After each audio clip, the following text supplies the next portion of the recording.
আসসালামু আলাইকুম, মিলি ফ্যাশনে আপনাদের স্বাগতম। আজকে অনেক সুন্দর একটা ব্লাউজের টিউটোরিয়াল শেয়ার করব। এই ব্লাউজটা সাধারণত আমার হ্যান্ড ফিটিংয়ে করা আর সাথে এমব্রয়ডারি কাজ। এই কাজটা করতে আমার 2 দিন সময় লেগেছে। আমি হালকা গোলাপি কালার দিয়ে আমি শাপলা ফুলটা এঁকে নিব। এখানে আমি প্রথমে আর্ট করে নিয়েছি। প্রথমে আর্ট করলে রং করতে সুবিধা হয় তাই, আর পরবর্তীতে আমি কাজটা করে দেখাবো। এখানে যদি আপনারা অ্যাক্রিলিক কালার ইউজ না করেন তাহলে আপনারা নিজেরাই রং বানাতে পারেন। সাদা কালার আর হালকা লাল কালার দিয়ে গোলাপি কালারটা বানিয়ে এনকে বাইন্ডার মিক্স করলে এই কালারটা হয়ে যাবে। আর সামান্য পানি অ্যাড করবেন, তাহলে অনেকটা সুবিধা হবে কাজ করতে।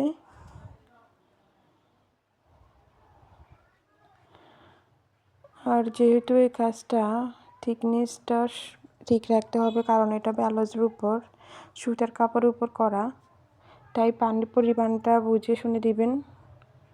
আমি সবগুলো কলি বানিয়ে রং করে নিব। কলির সাথে সাথে আমি বাকি কাজটাও করব।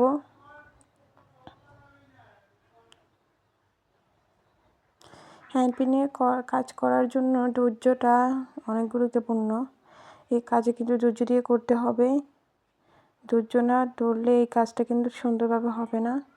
এই কাজটা করে প্রথমে শুকাতে হবে, তারপর শুকানোর পরে বাকি কাজটা। তাই এখানে শুকানো পর্যন্ত অপেক্ষা করতে হবে। আমি সাদা কালার একটা শ্যাডো দিচ্ছি যাতে এটা রিয়েল মনে হয়। তারপর সবুজ কালার দিয়ে একদম কচু পাতা কালার যেটা, ওইটা দিয়ে আমি ডাল পাতা এঁকে নিব।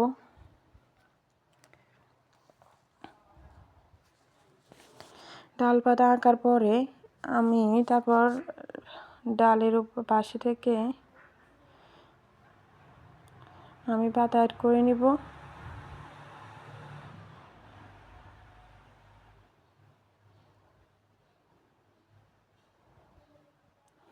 পাতা আঁকার পরে আমি ডাল পাতা সব এঁকে নিয়েছি।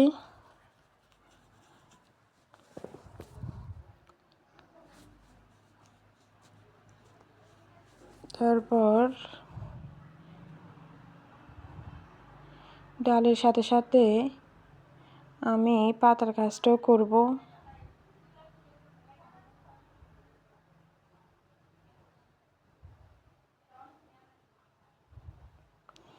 আমার এই কচু পাতার কাজটা করতে আমি পিছনের কাজটা করতেছি। এই পিঠের কাজটা, ওইটাতে আমি রেডি রং যেটা এটা ইউজ করেছি। আর এখানে 0 সাইজের তুলিটা ইউজ করবেন।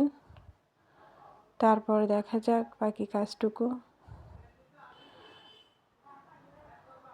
কচু পাতার এই রংটা করতে অনেকটা সুন্দর এবং সহজভাবে বসে গেছে। এটাতে আমি পানি ব্যবহার করেছি তাই এটা সুন্দর করে বসে গেছে। তারপর আমার পাতার কাজটা শেষ হলে আমি এখানে কচু পাতার যে অপর পাশটা আছে ওইটা আমি করে নিব। আমি সবুজ কালার দিব। সবুজ কালার কচু পাতার অপর পাশটা দিয়ে আমি তারপর এঁকে নিব। এঁকে নেওয়ার পর আমি এখানে F53 ইউজ করব। এটা আমি 2 চামচ দেব। দেওয়ার পর আমি এখানে আফসান যেটা আছে ওইটা নিব। আফসান আমি এখানে 2 চামচ যদি F53 নিই তাহলে আমি 1 চামচ আফসান নিব বা 1.5 চামচ। এখানে ভালোভাবে F53 এটা মিশাতে হবে।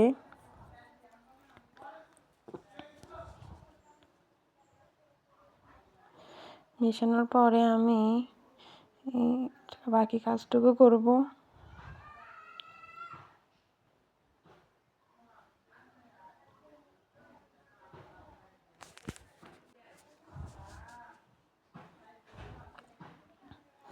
আফসানের কাজটা শেষ হলে তারপর আমি করব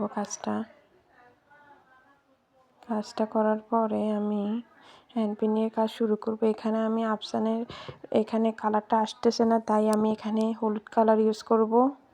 হলুদ কালার দিয়ে তারপর আমি একটু বাইন্ডার দিব আর সাথে একটু লাল কালার দিব। যাতে রিয়েল কালারটা আসে আফসানের। আমি চেষ্টা করব এই কাজটা তোলার।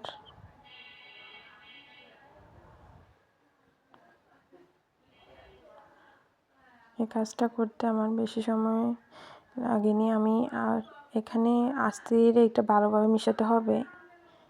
মেশানোর পরে আমি কাজটা করব। হলুদ কালার কাজটা করে তারপর আমি লাল কালার দিব। এখানে আস্তে আস্তে অল্প পরিমাণে দিয়ে মিশাতে হবে, না হলে এটার পরিমাণ আপনারা বুঝতে পারবেন না আর কালারটা খারাপ হয়ে যাবে। তাই প্রথমে আস্তে আস্তে মেশানোর পরে তারপর কতটুকু রং লাগবে তারপর আপনারা বুঝে শুনে দিবেন। ইনশাল্লাহ আমার পাশে থাকবেন। আফসানের কালারটা একটু এসেছে, এটা রং করার পরে বোঝা যাবে কতটা থিকনেস বা কতটা আর একটা কথা বলে রাখি, আফসানের রং যদি বেশি ঘন হয়ে যায় তাহলে আপনারা একটু এনকে মিশাতে পারেন, তাহলে একটু সামান্য পাতলা হতে পারে। আমি এখানে আমার পাইপ নেই, তাই আমি তুলি দিয়ে এগুলো লাগাবো। এখানে আপনারা অবশ্যই চেষ্টা করবেন একটা কোন বা কোনো কিছুর পাইপ, চিকন পাইপ দিয়ে এগুলো বসানোর, কারণ এটা অনেক ঘনত্ব বেশি দিয়ে তারপর আফসানটা দিতে হয়। আমার কাছে এখন নেই তাই আমি ব্যবহার করিনি।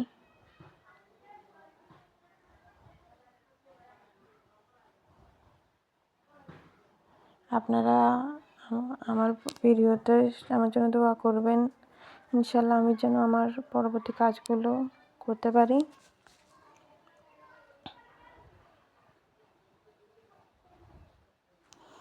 আমার সবগুলো ফুলের এই কলিটা করা হয়ে গেলে তারপর আমি হাতের কাজ ধরবো। এখানে আমি হাতের কাজের জন্য নিজে আর্ট করা ছাড়াই আমি এঁকে নেব। শাপলা ফুলের ফুল, লতা, পাতা সবগুলো আঁকা হয়ে গেলে তারপর আমি ওইটার মতোই এই আফসানের কাজটা করব। এখানে আমি 3টে ফুল দিব আর পাতা সব আগের মতোই এঁকে নেব।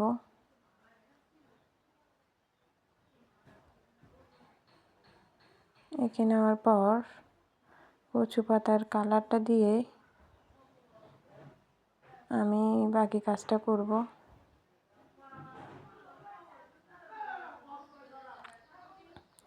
এই কাজটা করতে তারপর আমি এখানে যে কাঠপুঁতিগুলো আসছে, কাচের পুঁতি, ওইগুলো কাঠগুলো আমি দিব। এটা গোল্ডেন কালার ইউজ করেছি। দেওয়ার পর আমি সুন্দর করে কারচুপির কাজটা করব। এখানে কিন্তু আমি সুই দিই। আপনারা এই কাজটা করতে সুই সুতা ব্যবহার করবেন।